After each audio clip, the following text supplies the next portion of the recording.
गंगोह में कपड़े की दुकान में भीषण आग लग गई है। फायर ब्रिगेड की गाड़ियों ने मौके पर पहुंचकर आग पर काबू पाया। गंगोह के तीतरो रोड पर यह कपड़े की दुकान थी, जहां पर कपड़ा और सिलाई मशीनें जलकर खाक हो गई।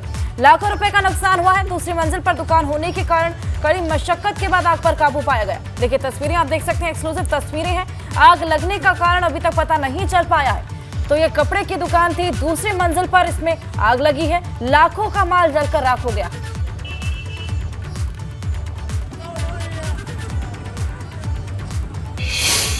बात प्रयागराज में दहशत के पीछे डॉन गवाह उमेश पाल का हत्यारा कौन?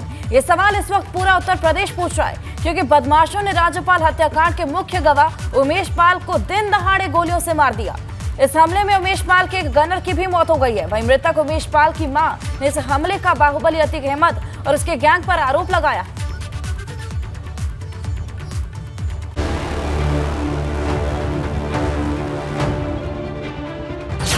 गोलियों से थर्रा उठा प्रयागराज, राजू पाल हत्याकांड के गवाह की हत्या। कानून व्यवस्था पर सवाल, धूमनगंज इलाका हुआ लाल।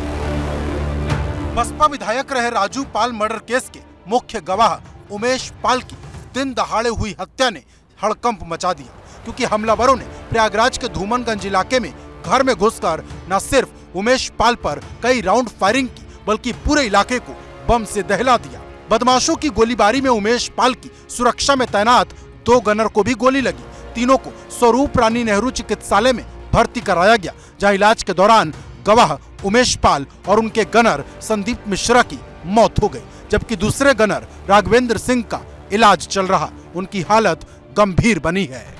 पुलिस के अधिकारी पहुंचे हुए हैं, उस क्रेटा कार को देखने की कोशिश कर रहे हैं जिस पर उमेश पाल बैठने की कोशिश कर रहा था। एक गनर बैठा हुआ था और इस जगह देखिए यहां से किस तरीके से ताबड़तोड़ फायरिंग की गई है, ये देख सकते हैं। आगे की तरफ गोलियां लगी हुई हैं, बम के छर्रे जो है वो इस गाड़ी पर लगे हुए हैं और उमेश पाल की ही ये गाड़ी बताई जा रही है।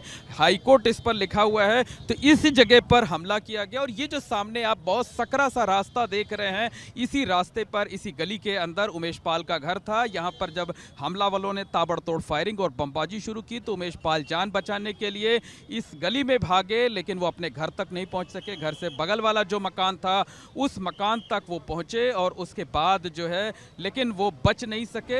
गवाह उमेश पाल की मौत पर पूरे प्रयागराज में दहशत का माहौल है। मृतक उमेश पाल की मां ने इस गोलीकांड के पीछे बाहुबली अतीक अहमद पर आरोप लगाया है। ये सोची साजी, बिल्कुल साजिश हुआ है। ये वक्त जो सुरक्षा का आया है, अब घायल हो गए हम लोग तो नहीं, अब लोग तो बहन बिटिया अभी आ रहे हैं। क्या कहना आपको, किसने हमला कराया? ये आतिक ने करवाया, और कौन करवाएगा? अब ये आतिक का मुकदमा चल रहा है, कौन करवाया पता नहीं। गौरतलब है कि राजू पाल की हत्या 25 जनवरी 2005 को सुलेम सराय में गोली मारकर की गई थी, जिसमें बाहुबली अतीक अहमद और उसके छोटे भाई खालिद अजीम उर्फ अशरफ समेत अन्य लोगों के खिलाफ रिपोर्ट दर्ज की गई थी। इस केस में उमेश पाल मुख्य गवाह था। गवाह बनते ही उमेश पर कई बार हमले का प्रयास हुआ, लेकिन वो बच निकला। 28 फरवरी 2008 को उमेश का अपहरण कर लिया गया था और मारपीट करते हुए उमेश को गवाही न देने की धमकी दी गई थी। इसके बाद उमेश पर एक हमला 11 जुलाई 2016 को उस वक्त हुआ जब उमेश गवाही देने गया था। तभी कचहरी परिसर में उस पर जानलेवा हमला हुआ था। हालांकि इस बार भी उमेश बच गया, लेकिन शुक्रवार को हुए हमले में उमेश बच नहीं पाया। हमलावरों की तरफ से कई राउंड फायरिंग में कई गोलियां उमेश पाल को लगी। लेकिन बड़ा सवाल यह है, क्या प्रयागराज में कानून का खौफ खत्म हो गया है और क्या आतंक और दहशत वाला एपिसोड फिर से शुरू हो गया है? प्रयागराज से मोहम्मद मोइन, एबीपी गंगा। और चलिए आगे बढ़ेंगे।